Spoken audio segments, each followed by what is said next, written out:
Hi friends, ಬನ್ನಿ ಇವತ್ತು carrot ಪಾಯಸ ಮಾಡೋದ. ಆರೋಗ್ಯಕ್ಕೂ ತುಂಬ ಒಳ್ಳೆಯದು.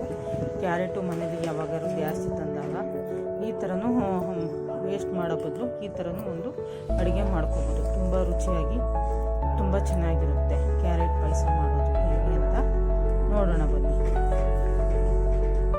ಒಂದು ಸಲ ಈ ಕ್ಯಾರೆಟ್ ಪಾಯಸ ಕುಡಿತಾ ಇದ್ದರೆ ಪದೇ ಪದೇ ಮಾಡ್ಕೊಂಡು ಕುಡಿಬೇಕು ಅಷ್ಟು ರುಚಿಯಾಗಿ ತುಂಬ ಚೆನ್ನಾಗಿರುತ್ತೆ. ಯಾರ್ಯಾರು ನನ್ನ ಚಾನಲ್ನ ಸಬ್ಸ್ಕ್ರೈಬ್ ಮಾಡ್ಕೊಂಡಿಲ್ಲ ಸಬ್ಸ್ಕ್ರೈಬ್ ಮಾಡಿಕೊಂಡು ಆದಷ್ಟು ಈ ವಿಡಿಯೋನ ಶೇರ್ ಮಾಡಿ, ಸಬ್ಸ್ಕ್ರೈಬ್ ಮಾಡಿಕೊಡಿ, ಲೈಕ್ ಮಾಡಿ. ಹೇಗಿದೆ ಅಂತ ಕಮೆಂಟ್ ಬಾಕ್ಸಲ್ಲಿ ನನಗೆ ತಿಳಿಸಿ. ಕ್ಯಾರೆಟ್ ಪಾಯಸ ನೀವು ಟ್ರೈ ಮಾಡಿ, ಹೇಗಿದೆ ಅಂತ ನನಗೆ ಕಮೆಂಟ್ ಬಾಕ್ಸಲ್ಲಿ ತಿಳಿಸಿ.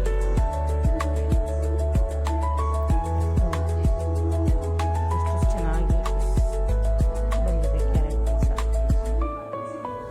ಇನ್ಯಾಕೆ ತಡ, ಬನ್ನಿ ಕ್ಯಾರೆಟ್ ಪಾಯಸ ಏನೇನು ಮಾಡೋಕ್ಕೆ ಏನೇನು ಬೇಕು ಅಂತ ನೋಡೋಣ.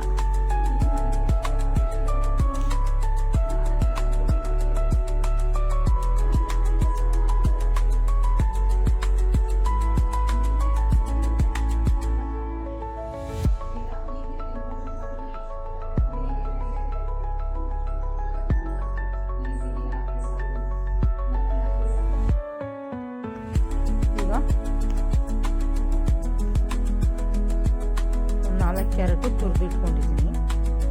ಇನ್ನೊಂದು 4 ಕ್ಯಾರೆಟು ಕಟ್ ಮಾಡ್ಕೊಂಡಿದ್ದೀನಿ. ತೊಳೆದು ಕಟ್ ಮಾಡಿಕೊಂಡು ಇಟ್ಕೊಂಡಿದ್ದೀನಿ. ಆಲ್ರೆಡಿ ಬೇಯಿಸ್ಕೊಂಡು ಆರಿಸೋಕ್ಕೆ ನಾನು ನಮ್ಮೂರು ಏಲಕ್ಕಿ ಕಾಯಿ ಹಾಕಿ ಆರಿಸ್ಕೊತಾ ಇದ್ದೀನಿ. ನೋಡಿ, ಈ ಥರ ಪೇಸ್ಟ್ ಮಾಡ್ಕೋಬೇಕು. ಎಷ್ಟು ನುಂಡಿಗೆ ಆರಿಸ್ಕೊಂಡಿದ್ದೀನಿ ನೋಡಿ. ಅತಿ ನುಂಡಿಗೂ ಬೇಡ, ಅತಿ ತರಿಯಾಗೂ ಇದು ಮಾಡಿಕೊಂಡು ನೋಡೋಕ್ಕೆ ನೋಡಿ ಎಷ್ಟು ಚೆನ್ನಾಗಿದೆ.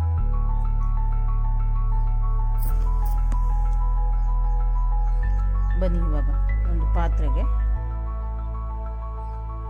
2 ಸ್ಪೂನ್ ತುಪ್ಪ ಹಾಕೋತಾ ಇದ್ದೀನಿ.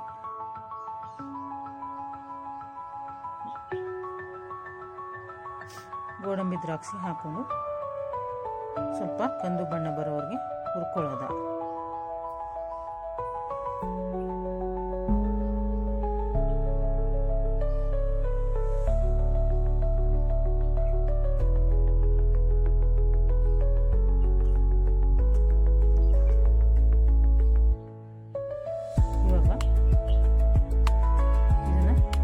ಸೈಡಲ್ಲಿ ತೆಗೆದಿಟ್ಕೊಳ್ಳೋಣ.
ಜೊತೆನೇ ಇರುತ್ತೆ.